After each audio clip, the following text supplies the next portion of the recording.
আমার নবী মেরাজে গেলেন, যাওয়ার পরে আমার নবী চাইয়া দেখলেন এক একটা মানুষের পেট এক একটা ঘরের মতো বড় বড়।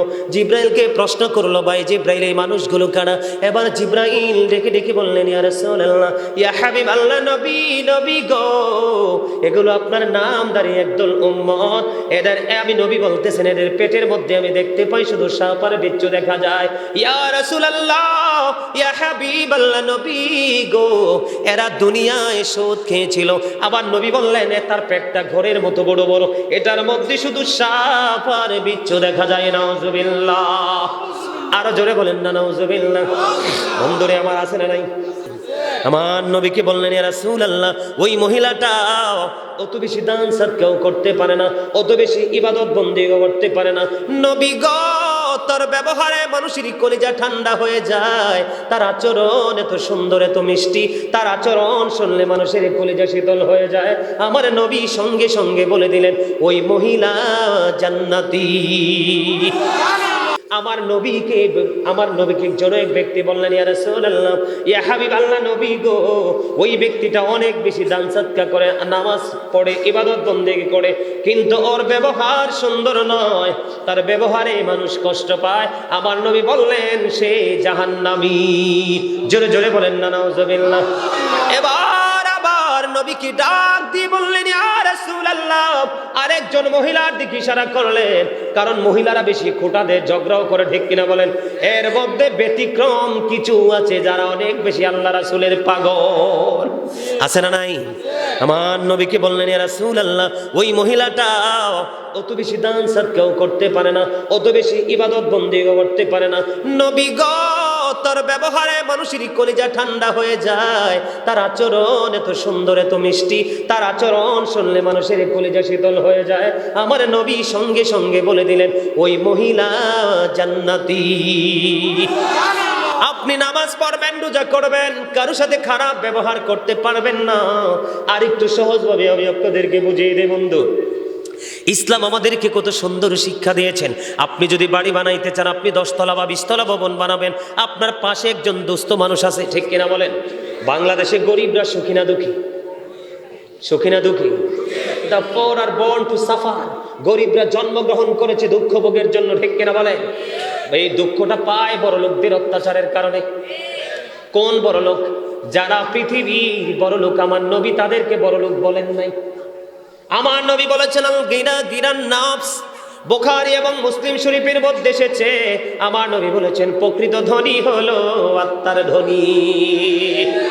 প্রেমে যেই ব্যক্তি ধনী, সেই হলো সবচেয়ে বড় ধনী।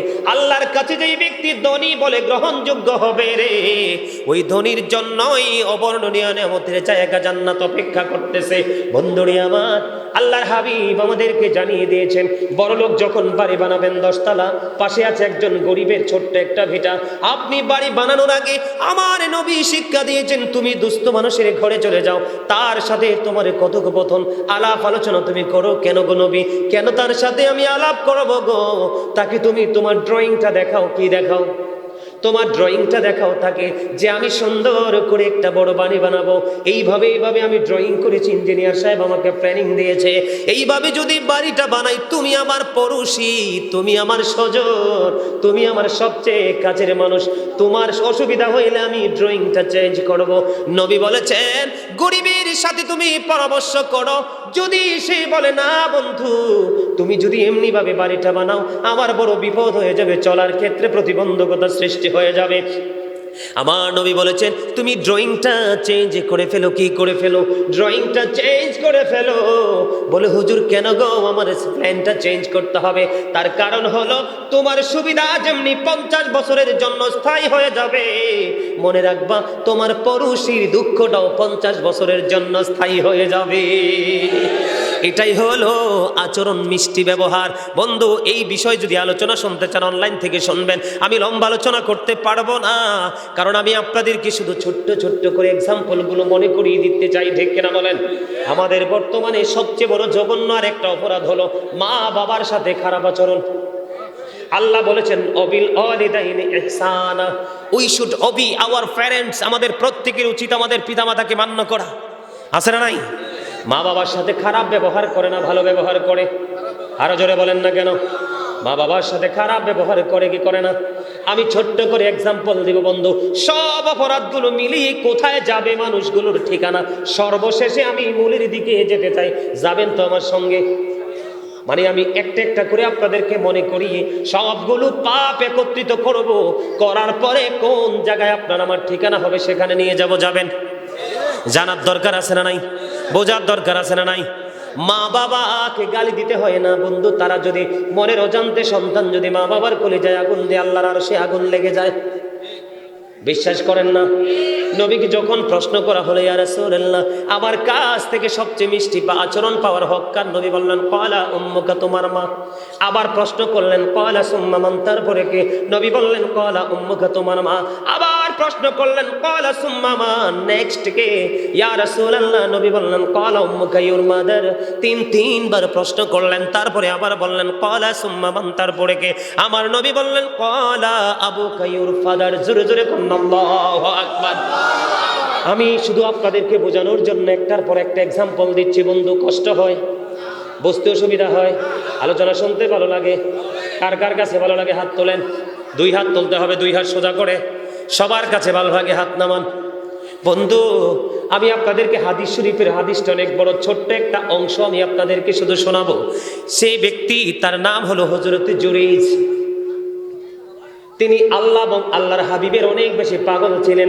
আমরা জামাতে নামাজ পড়ি কি পড়ি না? উনি কিন্তু লুকালয়ে নামাজ পড়তে, ইবাদত করতে ভালোবাসতেন না। লুকালয় থেকে নির্জনে একটা হুজরা বানাইয়া আইনি ওখানে বন্ধু ইবাদত বন্দেগি করতেন। একদিন তিনি, হুজরাটা ছিল মাটি দিয়ে বানানো, একদিন তিনি নামাজরত অবস্থায় বাইরে থেকে মা ডাকছে, বাবা বাবা জুরিজ, তুমি কোথায় গো? আমি মা এসেছি তোমার সাথে দেখা করার জন্য। জুরিজ কিন্তু তখন নামাজের নিয়ত বেঁধে রেখেছে, নামাজরত অবস্থায়। এবার জুরিজ আল্লাহকে ডেকে ডেকে বলে, মনে মনে বলতেছে, মনিব মনিব, আমি তো নামাজের নিয়ত করে ফেলেছি গো মাওলা, আমি কি নামাজ শেষ করব নাকি মায়ের ডাকে সাড়া দিব? সর্বশেষে তিনি সিদ্ধান্ত নিলেন, না না, আমি নামাজটাই চালিয়ে যাই, মায়ের সাথে পরে দেখা করব। বন্ধু, তিনি নামাজটা শেষ করে ফেললেন। নামাজ শেষ করার পরে এবার তিনি কি করলেন? জুরিজ হুজরার বাইরে এসে দেখে রে, মা স্থান পরিবর্তন করেছেন, ত্যাগ করেছেন, তার মানে মা চলে গেছেন, মা নাই। আজকের দিন মায়ের সাথে দেখা হলো না। আল্লাহু আকবার। মা চলে গেলেন। জুরিজ বন্ধু নামাজ শেষ করলো। আবার পরের দিন, দ্বিতীয় দিন আবার জুরিজ নামাজরত অবস্থায়, ঠিক নামাজরত অবস্থায় বন্ধু আবার জুরিজের মা আসলো জুরিজের সাথে দেখা করার জন্য।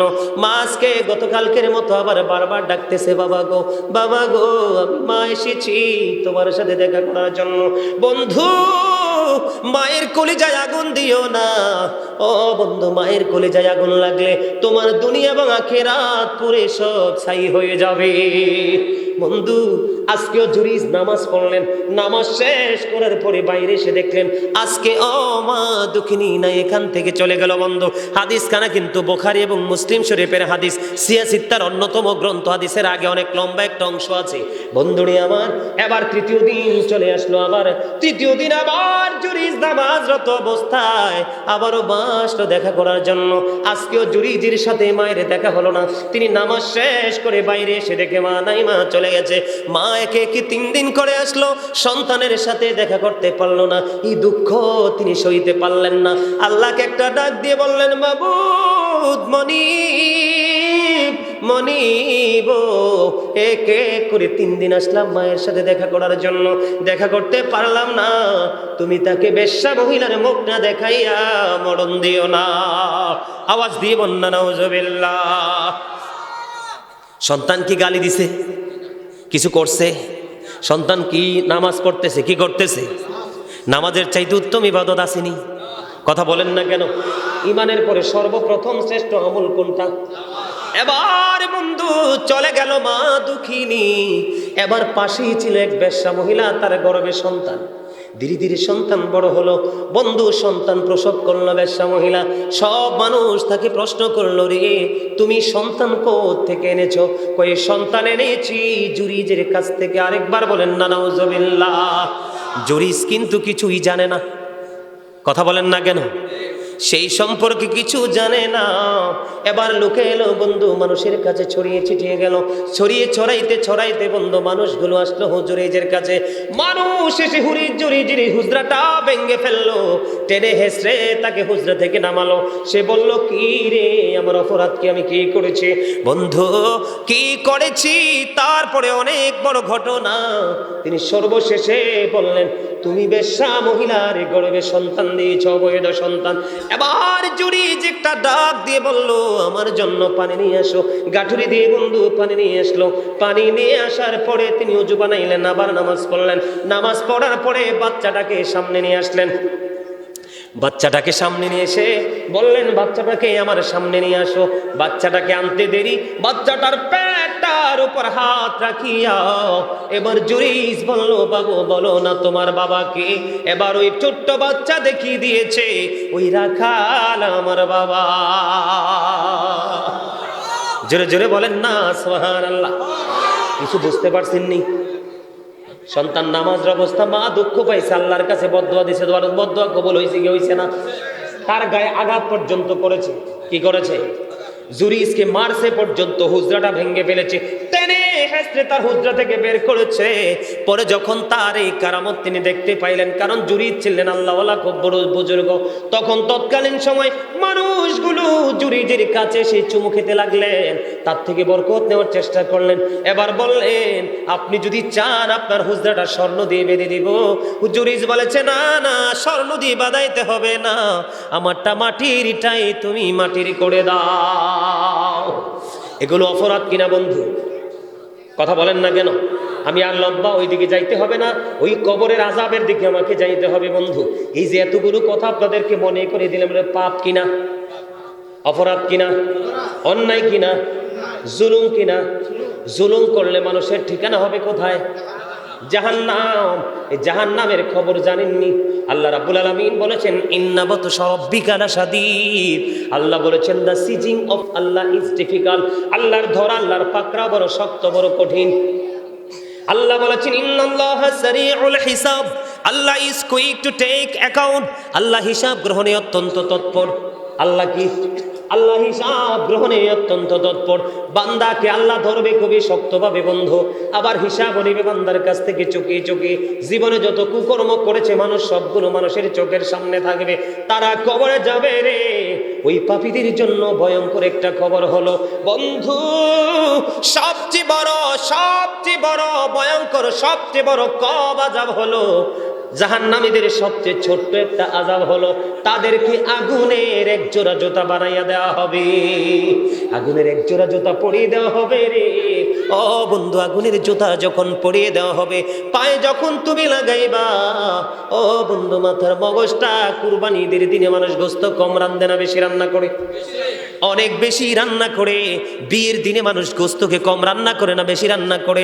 আপনারা আজকের পরে মেয়ে যাইয়া দেখবেন, গোস্তের পাতিলটা যেমন করে টকবক টকবক করে উতরায় রে, টকবক টকবক করে উতরায়, এই আগুনের জুতাটা পরিয়ে দেওয়ার পরে তাদের মাথার মগজটা এমন ভাবে টকবক টকবক করে উতরাইতে থাকবে বন্ধু। ওই যে বলেছি একটু আগে বন্ধু, সবচেয়ে বড় ভয়ঙ্কর খবর বন্ধু, পৃথিবীতে অসুস্থ হলে হসপিটালে যাওয়া যায়, অভাবে পড়লে বন্ধুর কাছে হাত পাতা যায় বন্ধু, কোনো প্রতিকূল অবস্থা তৈরি হলে আপন স্বজনের মাধ্যমে এটাকে অনুকূলে আনা যায়। কিন্তু পরকাল বড় নিষ্ঠুর রে, পরকাল বন্ধু বড় নির্মম, এটা অবর্ণনীয় কষ্ট। পৃথিবীর কোন আলেম 100% ব্যাখ্যা করে পৃথিবীতে বোঝাইতে পারবে না। আবার আল্লাহ বলে দিয়েছেন, লা ইয়ামুতু, মরতে পারবে না, ফিহা ওয়ালা ইয়াহইয়া, বাঁচতেও পারবা না, ওমা হুম আনহা বিগাইবিন, সেখান থেকে পালাইতেও পারবা না। কথা কি বুঝে আসছে? কথা বলেন না কেন? এর চেয়ে বড় আযাব, এর চেয়ে বড় যন্ত্রণা আর কি কিছু আছে? অবরুদ্ধ এক প্রাচীরের মধ্যে কি আপনাকে অবরোধ করে যখন রাখা হয়, আপনি বাঁচতেও পারবেন না, মরতেও পারবেন না, পালাইয়া যাইতেও পারবেন না।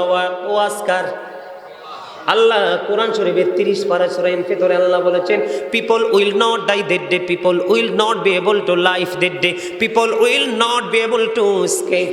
একটা মানুষ যদি বর্তমানে যদি সে বস্ত্রহীন হয়, তার দিকে মানুষ তাকাইয়া হাসতে হাসতে কি হয়ে যাবে? শেষ হয়ে যাবে, ঠিক না? কিন্তু হাসরের ময়দানে উলঙ্গ থাকবে, কারো বডিতে কোনো কাপড় থাকবে না, কিন্তু কেউ কারো দিকে তাকাইবার মতো সে সুযোগও থাকবে না। এত ভয়ঙ্কর হবে সেই দিনটা। কথা বলেন। সম্মানিত উপস্থিতি, আমার আলোচনা আপনারা কি বুঝতে পারছেন? হ্যাঁ, আমি আপনাদেরকে কিছু জিনিস স্মরণ করে দিচ্ছি। এরকম অসংখ্য অপরাধ আমরা প্রতিনিয়ত করছি। আল্লাহ যেন আমাদেরকে অপরাধ থেকে বেঁচে থাকার তৌফিক দান করে। সকলে বলেন আমিন। আরো জোরে বলেন আমিন।